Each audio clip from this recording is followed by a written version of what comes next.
everyone! I have a book review on this book. How Not to Spend Your Senior Year by Cameron Dokey. This is my last Cameron Dokey book. I'm all done with Cameron Dokey. They're all done. God, they're good! No, not really, because I'm keeping this book. This is a very enjoyable book. If you enjoy reading, like, YA books and somewhat, YA drama-filled books, this is, you're gonna like this. This is a reread for me, and I have enjoyed it again. I completely forgot nearly everything that happens in this book, other than, they're basically in the witness protection, pretty much.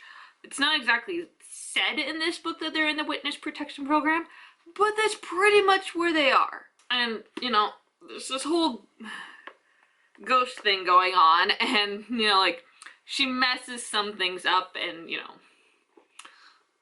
a whole ghost thing going on here where there's not really an actual ghost. And you'll read that in here and find out why there's no actual real ghost. But it's very enjoyable. It's just sort of a light read. It's all basically dumped out there for you, like gradually, progressively. Everything is dumped out for you, and you find out gradually. It's not like you're introduced to some mysterious thing at the beginning, and then, well, other than this one thing that, you're not supposed to find out till the end of the book. Because she actually does say, like, I did not know this until this later point. So she's basically telling. So yeah. I enjoyed all of the characters. Like, Jo O'Connor, which is our main character here. She's your narrator, and she's a very enjoyable person, I find. She's a good person. She's not my favorite out of this book, and neither is anyone else, but all the characters are very enjoyable. Her father is great. You kind of love him, but there's not much of him because he's not a prevalent part in this story. He's like a secondary character almost, but he does push things in directions for the main plot of what's going on. And then we have this boy named Alex. He's called big man on campus, which is what she's coined of people when she's gone to numerous schools. He's a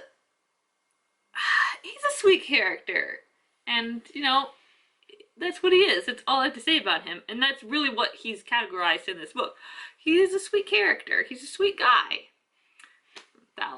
She gets this friend, finally a friend in this book, and her name is Elena, I don't know how to fully pronounce it, but she gets a friend, and it's lovely how I'm yelling. I don't know why I'm yelling, but it's enjoyable for her. Jo, that's her nickname, her full name is Josephine. How Jo finally gets a friend, and just, it's like, I'm taking this from the book, but it's like they've been best friends for, years. And it's lovely. And, they fight like any good friends, but they always make up, like they're close as friends, and like they care about each other.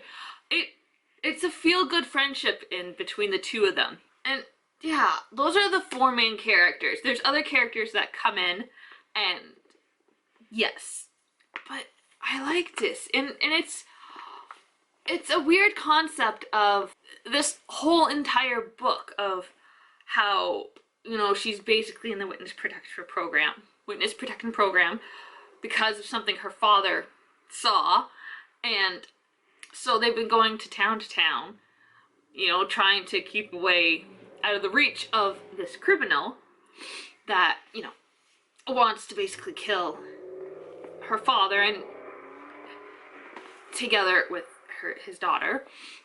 And so they have to keep going, and so she's been to numerous schools and such, But then she gets to this one school and it's like, I want to actually have a proper life. I want to have a friend. I want a normalcy. Pretty much. And it's great. It's a beautiful thing. And the concept of like her basically becoming a ghost in here, it's just an interesting concept of the whole thing going on. And it causes for some like quite a bit of drama throughout the entirety of the book. The this much is very drama filled pretty much, but the beginnings and the end, the beginning feels very normal, but it starts to begin having this little drama stuff, and then it's chock filled with like this weird drama, not like normal high school drama, but it's a weird drama that, you know, it's centered basically around her and how she feels. And then it's sort of all this drama stuff and stuff that she weirdly causes because she turned herself into a ghost and all this stuff happens, and it just, you know, it fixes itself by the end of the book. You know, it's gonna happen. It's a rom-com, okay? Literally, it's a romantic comedy for anyone who has ever wished she could start over as herself. Yeah. Also, I think Cameron Dokey, when she does first person, if it's in like between, let's say like the 1900s to like present day, if she, you know, like this is like literally, it doesn't exactly say for what year, but we're gonna go by the publication date that's in here. It's heavily waterlogged, okay? It can't be helped. I got it from the library, so. It's difficult to get pages separated. This is from 2004, so I think when writing in first person, she is very good at doing first person in the present day. Because this does not feel preachy or like know-it-all-y or anything. It just felt normal. Whereas the beginning of her Once Upon a Time books, they felt very preachy and, you know, all-knowing and very, you know, bleh. Not what I liked. Because it ruined my enjoyment of the book. Well, half of my enjoyment. Because that took like 50% of my unenjoyment was because of that. The other 50% is broken up by a bunch of other stuff. So I do recommend reading this book. This is very enjoyable. If you enjoy the high school kind of drama, this is senior year. Just, it's not normal drama like, say, oh, what normal drama can I say? What normal drama is there? Gossip Girl is the only one I can really think of as like normal high school drama. Or like Degrassi. Like, that is, you know, sort of like normal high school drama. This, it has that feel of a normal high school drama, but the circumstances of all this drama is brought about by different circumstances. So, for those of you who enjoy that, you may enjoy this. You may enjoy it thoroughly, but you may think like, where is my normal high school drama? But it's very good, and I'm not always huge on drama, even though gonna have like all of the Pretty Little Liars, but that's not normal high school drama. That is like, you know, stuff is happening to us and we're not telling the cops because other stuff about us will pop up, but, you know, if we had just told them in the first place, you know, we'd get like, you know, grounded for a month and then like, you know, we'd be forgiven and hopefully learn our lesson. Yeah, but that is very enjoyable drama because it's not normal drama. This is, you know, yeah, but yes, it's very enjoyable. I liked it. The flow was very good. The characters were very enjoyable. I don't know what the theme, but, you know, it's weird. I will say about the romance, it's very unconventional, this romance, I find. In a conventional sort of way. Like, it's normal for a good chunk of the while, and then it's like, it gets turned. And yeah. So yeah, this was this book. It was very enjoyable, and you know, I read this relatively fast, I feel. I read this in like roughly a week. I'm not sure. But that book's gonna get put away. God, I enjoy organizing my books way too much. I have OCD, and it's heavily on my organizing, and it's like, I enjoy it literally so much. I don't know if anyone else does. Like, I don't know. But, you know, booktubers probably do enjoy doing stuff with their books, but I enjoy it insanely. Like, I love my books. It makes me feel good to see my books, but it also, from an OCD organizing point of view, I thoroughly enjoy it. It makes me feel so good. My next book, I actually, my interlibrary loan actually came in, and I won't be able to pick it up till Tuesday because it's closed. The normal day it closes tomorrow, and then it's closed Monday because it's a holiday, the Canadian Victoria Day. So yeah, I'm realizing now that I can't start the book I have because I don't. Well, Alright, I am going to start this. This is my next personal book, which is Dragon Fantastic. It is an anthology of all of these, I'm guessing, a bunch of dragon books. It's edited by Rosalind M. Greenberg and Martin H. Greenberg, so I'm guessing they're somehow related, with an introduction by Tad Williams. This is a very old book, and it's by a company called Daw Fantasy. There we go. This is Daw. They are the rulers of all they survey, bringing terror and magic to the fantasy lands. Dragons, I'm guessing, in general. So this, as I said, is basically an anthology about a bunch of dragons. Because here's a table of content. So there's the introduction and like a bunch of stuff, a bunch of little short stories about dragons. I don't know if I don't think I'll keep this, but it should be maybe somewhat an enjoyable read. I'm gonna read the back now. Where there's smoke, there may be dragons. From a virtual reality dragon hired to keep the burglars at bay, to a once-a-century get-together of all the winged destroyers who secretly wreak havoc in the world today, to an antique dealer with a history far more incredible than that of anything he offers for sale, to an amazing little dragon of the truly homegrown variety. Prepare for the challenges and delights that await you in this all-original collection of imagination-capturing dragon tales. Each story included in this volume offers a new perspective of the legends of dragons, the fiercest creatures in the animals of fantasy. So watch for the telltale signs: the unexplained smoke wafting through the air, the scarcely heard flap of distant wings, the ear-shattering roar of the beast who is the unquestioned master of the magic realms. As you fly the fantasy skies with such top talents as Alan Dean Foster, Mickey Zucker Reichert, I'm not pronouncing that right, Esther Friesner, I'm not pronouncing that right either, and Dennis McKiernan, I'm not sure I pronounced that right either. Ugh, look at this.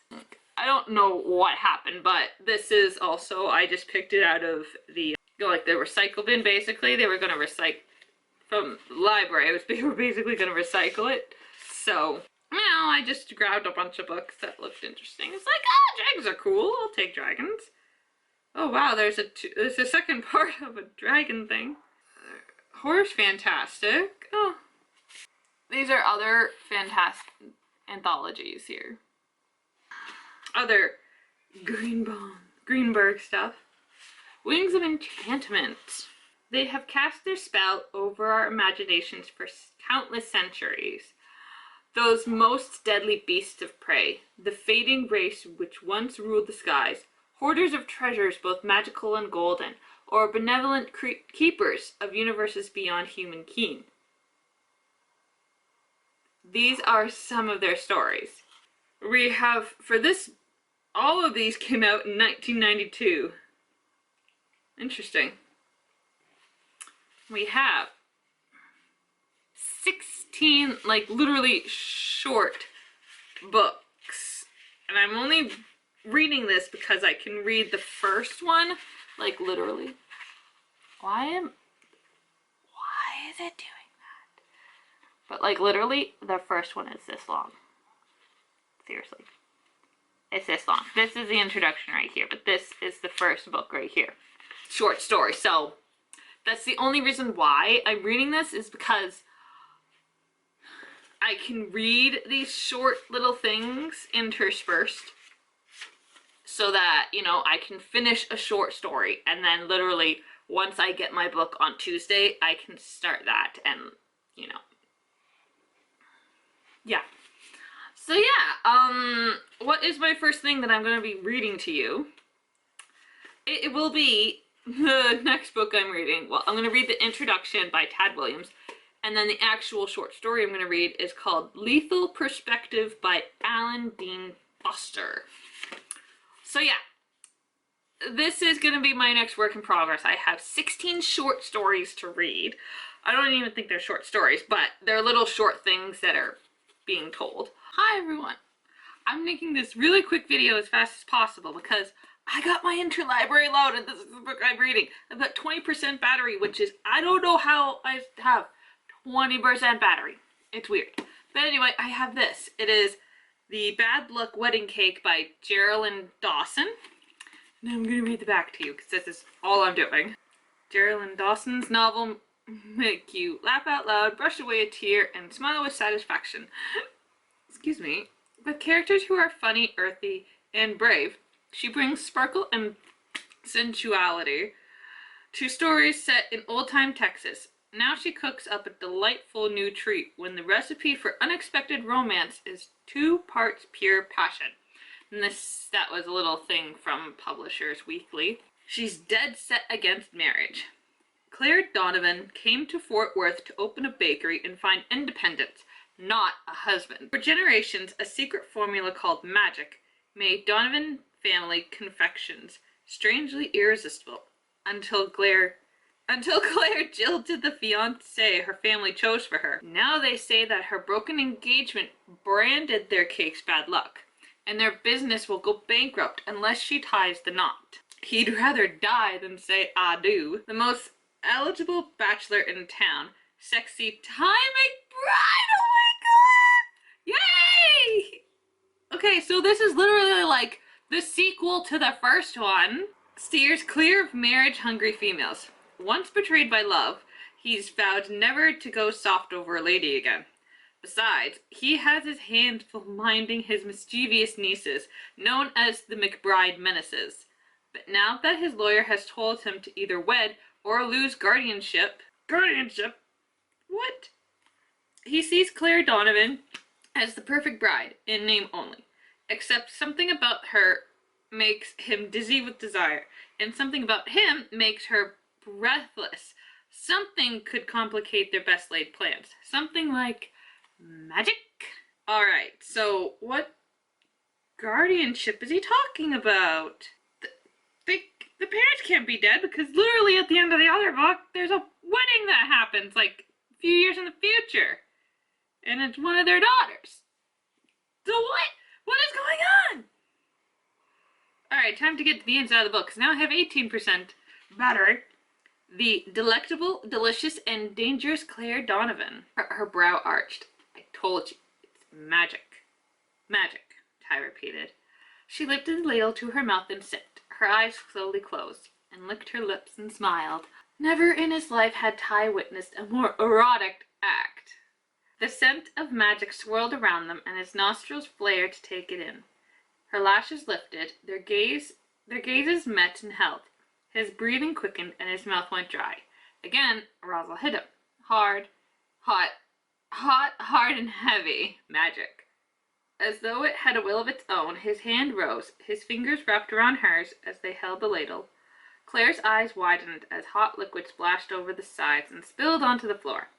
The effects of the scent roared through him and took hold of him, captured his will. He wanted to taste the magic too, but not from the damn spoon. He wanted to drink the sorceress's magic straight from Claire Donovan's mouth. As he lowered his head, he demanded in a raspy voice, "Share." Oh, this is weird. Like, what the fuck is going on? I don't know what's going on. Ah, look, they're doing this too. But I'm guessing it's in reference to, like, food-wise. And this, if I remember correctly, the date was, like, 1879, and this is 1880. So it's, like, 1 year later that, I don't know, I'll find out. Essex Country Library, where the flip is that? There's an epilogue, so there's an extra chapter there. But how many chapters are there? I need to know. 21 chapters plus an epilogue, so I've got 22 chapters. Oh, this is gonna be interesting, because, well, yeah, apparently he's some sort of guardianship. I don't know what that means, so I'm gonna find out. While I finished watching up some Loki the Red Fox on YouTube, and just with stuff. So, yeah, we're gonna go back to the video. This is just, as I said, this is just to insert into that video because that thing, so yeah. So yes, this was my book review, and I hope you enjoyed it, because this was a little weird to, I'm not very good with, I don't think I'm very good with, like, normal books. I think I'm a lot better when I do, you know, other types. Like, I was just doing fantasy retellings, and I've done some vampire stuff. But, yeah, I hope you enjoyed it, and if you did, hit that like button down below, and you can leave comments down below if you have read this book and you enjoyed it. I would like to know if anyone has read this book. Now, there are a bunch of other books by Simon Pulse that have this same, like, artistic design. And I have a few books of, like, this design too. If you've read anything with that same kind of artistic design, like the artist, the cover illustration is by Amy Sandys, S-A-I-D-E-N-S. So, like, this kind of, yeah. If you have read any other books like that, you can leave in the comments below. As I said, I have a few. I don't know when I'm going to get to those, but, you know, leave in the comments below. Just don't be nasty in the comments, because we don't need nastiness or rudeness or bullying and all that other stuff. And if this is the first time you're watching my videos, please hit that big red subscribe button down there by my picture for more book reviews, hauls, unboxing, unbagging, because something's coming in a bubble wrap manila envelope or a plastic bag wrapped thingy like my last video. Excuse me. Well, my last unbagging. Vlogmas, random vlogs, and random videos that I have no idea what to categorize. Alright, I'm gonna go get some PJs on. I'm gonna continue watching. I'm literally on the last of my subscribers that I watch of, like, I don't watch them. I watch all of their stuff that they've put up for, like, every other week. So, like, in a 2-week period I watch. And I'm nearly finished. I'm on the last one, and then I get to continue watching the new people that I've subscribed to. So, yes. And I might do another book review tonight. I don't know. I definitely want to read the introduction at least tonight. So, yeah. I hope you enjoyed the video, and I will see you all in the next one. Bye!